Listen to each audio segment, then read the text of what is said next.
नमस्कार। हमें अगर मार्केट में पैसा बनाना है, शेयर मार्केट हो, म्यूचुअल फंड्स हो या प्रॉपर्टी हो, किसी भी तरीके से अगर हमें पैसा बनाना है, तो इसमें हमारा बिहेवियर बहुत बड़ा काम करता है। हमारा बिहेवियर कैसा है, हम कितना टिक पाते हैं। हमारा प्रॉपर्टी में काफ़ी सारा क्रेज़ है आज की तारीख में इंडियंस का, लेकिन पहले के मुकाबले कम हुआ है क्रेज़। अभी ज़्यादा झुकाव चला गया शेयर मार्केट, म्यूचुअल फंड की तरफ। क्योंकि ये काफ़ी लिक्विडिटी है share market, mutual fund. Property उतनी लिक्विडिटी नहीं है, आप जब इच्छा तब उसको सेल आउट नहीं कर पाएंगे। अगर किसी तरीके की कोई प्रॉब्लम आ जाए घर में, अगर 1 करोड़ की प्रॉपर्टी हो, तो क्या आपको लगता है हाथों हाथ बिक जाएगी? लेकिन ऐसा नहीं है, हाथों हाथ नहीं बिकेगी। शायद उसमें टाइम लग जाए, 2 4 6 महीने। जो आपने 1 करोड़ का वैल्यू लगा रखा है, हो सकता है कि अगर आपको हाथों हाथ बेचना पड़े तो 70 में बिके, 80 में बिके। लेकिन म्यूचुअल फंड या शेयर मार्केट के अंदर क्या है, हाथों हाथ बिक जाएगी। सबसे बड़ा प्लस पॉइंट ये है, तो इसीलिए इसके तरफ झुकाव ज़्यादा हो गया है। लेकिन सबसे जो इम्पोर्टेंट फैक्टर है, वो है मार्केट का बिहेवियर। हमारा बिहेवियर तो है ही, मार्केट का बिहेवियर, कि मार्केट कैसा परफॉर्म कर रहा है। हर एक का साइकिल होता है। कभी आप देखिए तो प्रॉपर्टी का भी बूम पे है, कभी गोल्ड का भी बूम पे है, कभी स्टॉक मार्केट का भी बूम पे है। तो साइकिल हर एक का आता है। अगर एक साइकिल जो काफ़ी तेज़ी पे आगे है, अगर हमने उसमें इन्वेस्ट किया तो हो सकता है कि उसका नीचे की तरफ आने वाला मूव हो।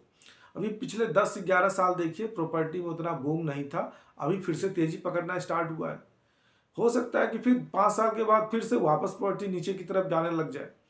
तो हमें स्टॉक मार्केट या म्यूचुअल फंड या प्रॉपर्टी कहीं भी पैसा अगर लगाना है, तो हमें सबसे पहले देखना है अपना बिहेवियर और मार्केट का बिहेवियर। अपना बिहेवियर ये कि हम कैसे टिक सकते हैं, हम शॉर्ट टर्म इन्वेस्टर हैं या लॉन्ग टर्म हैं, और साथ ही मार्केट कैसा मूवमेंट है। देखिए, मार्केट के मूवमेंट को हम और आप चेंज नहीं कर पाएंगे। मार्केट का मूवमेंट जैसा है वैसा ही रहेगा। अगर आप स्टॉक मार्केट की बात कर लें, तो स्टॉक मार्केट 2017 में देखिए, 2018 में डोकलाम इशू हो गए, 2017 में, 2018 में आईएलएफएस का इशू हो गया, 2019 में डीएचएफएल की क्राइसिस आ गई थी, 2020 कोविड, 2021 की कोविड की सेकेंड वेव। इतना होने के बावजूद मार्केट अपने नए हाई पे है, आज पीक पे है। तो अगर ये बीच में कुछ ना कुछ झटके आते रहते हैं हर एक जगह पे, चाहे प्रॉपर्टी हो, चाहे गोल्ड हो, हर एक की बात कर रहे हैं, हर एक सेक्टर की बात कर रहे हैं। तो झटके आते रहेंगे। तो झटके झेलने के लिए हमें टिकना है, हमें पेशेंस के साथ उसमें टिक के रहना है, तभी उसमें पैसा बनता है। बिना उसमें पेशेंस के किसी भी सेक्टर में पैसा नहीं बनता है। प्रॉपर्टी लोग इजीली कहते हैं कि प्रॉपर्टी में पैसे लगा दो, वहाँ पैसे बनते ही हैं। आप देखिए, वहाँ पे लोग, अगर पैसा आपने 1 करोड़ का खरीदा है, अगर वो 50 लाख का हो जाए ना, तो आप उसमें टिक के रहेंगे जब तक वापस वो 1 करोड़ का ना हो जाए। लेकिन स्टॉक मार्केट में क्या है कि अगर 50 लाख का हो गया, नीचे आ गया, तो आपको डर लगने लग जाता है कि क्या होगा, पता नहीं क्या होगा। प्रॉपर्टी में आप टिक के बैठे हैं, यहाँ पे टिक के नहीं बैठ सकते। अगर उसी तरीके का टिकाव यहाँ भी रहेगा आपके अंदर, तो आपका पैसा बहुत ज़्यादा बनने वाला है, प्रॉपर्टी से कई गुना ज़्यादा।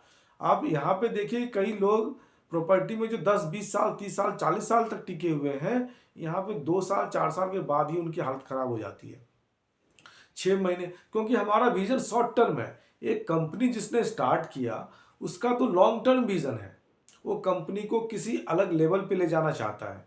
लेकिन हम और आप उस नज़रिए से नहीं सोचते कि वो हम और आप उतना टिक के पाएंगे। अगर हमने किसी स्टॉक मार्केट में किसी का शेयर परचेज किया किसी कंपनी का, तो हम भी उसके बराबर के हिस्सेदार है, प्रॉफिट और लॉस दोनों में। तो हमें कंपनी को सही जांच परख के लेने में फ़ायदा है। जांच परख के लेंगे तो हम लॉन्ग टर्म लेंगे। अगर इतना कुछ नहीं कर सकते, बहुत ही सिंपल रहना चाहते हैं, रात की नींद अच्छी लेनी चाहते हैं, तो हमें म्यूचुअल फंड के रूट से अगर हम चले गए, तो वो सबसे बेस्ट है। सबसे बेस्ट इसलिए कि आपके बिहाफ पे फंड मैनेजर सारा पेन लेता है। आपके बिहाफ पे फंड मैनेजर जो भी कंपनी का जो भी ढूंढना है कि क्या उसका ऑर्डर बुक है, क्या उसका आरओई है, क्या आरओए है, क्या कैश फ्लो है, क्या प्रॉफिट है, क्या लॉस है, सब कुछ कंपनी का देखना होता है, वो फंड मैनेजर करता है। हम और आप पैसे दे दिए, टेंशन फ्री हो गए। हर महीने की एसआईपी के मोड पे करें या आप लमसम के मोड पे करें, जिस तरीके से भी करना चाहे उस तरीके का मोड में करें। तो आपके पास चॉइस है प्रॉपर्टी का भी, जहाँ पे लिक्विडिटी की प्रॉब्लम आ सकती है आपको बेचते टाइम पे, एकदम से शायद ना बिके। स्टॉक मार्केट में कंपनी सर्च का प्रॉब्लम है कि आपको कंपनी सर्च उस तरीके से आपके पास डाटा ना हो कंपनी को एनालिसिस करने का। तो आपके पास म्यूचुअल फंड का रूट का ऐसा जरिया है जहाँ पे आप अच्छा खासा पैसा बना सकते हैं और बनाते भी हैं। कम काफ़ी लोग ऐसे हैं जो आपको अच्छे खासे पैसे, अगर वो टिक गए ना, पिछले 2014 से अभी तक देखिए काफ़ी अच्छा पैसा बना है लोगों का। और लोगों के अंदर जागरूकता इतनी ज़्यादा आई है। पहले लोग 2 4 6 महीने साल भर के अंदर निकालते रहते थे, डालते रहते थे, उसमें पैसा बनता नहीं था। अब लोग टिकना भी शुरू कर चुके हैं। म्यूचुअल फंड को एज ए इन्वेस्टमेंट अच्छा तरीके से समझ के उसको लगा के उसमें टिक के बैठे हुए हैं, तो लोग पैसा बना रहे हैं। तो आपको टिकना है, आपको पैसा बनाना है। यहाँ पे कोशिश ये रहती है कि हम आपको कुछ ना कुछ आपको फंडामेंटल बताएं, जिससे कि एक कॉन्सेप्ट क्लियर हो। म्यूचुअल फंड क्या है, किस तरीके से आप इन्वेस्टमेंट कर सकते हैं, कैसे अपने पोर्टफोलियो बना सकते हैं। अगर आपको ये अच्छा लगे तो प्लीज़ इसको लाइक शेयर सब्सक्राइब जरूर कीजिए। साथ ही अगर आप हमारे साथ जुड़ना चाहते हैं तो हमारा व्हाट्सएप नंबर डिस्क्रिप्शन बॉक्स में है, आप उसमें व्हाट्सएप कर सकते हैं, हम आपको ज़रूर उसमें सहूलियत देंगे। धन्यवाद दोस्तों, नमस्कार।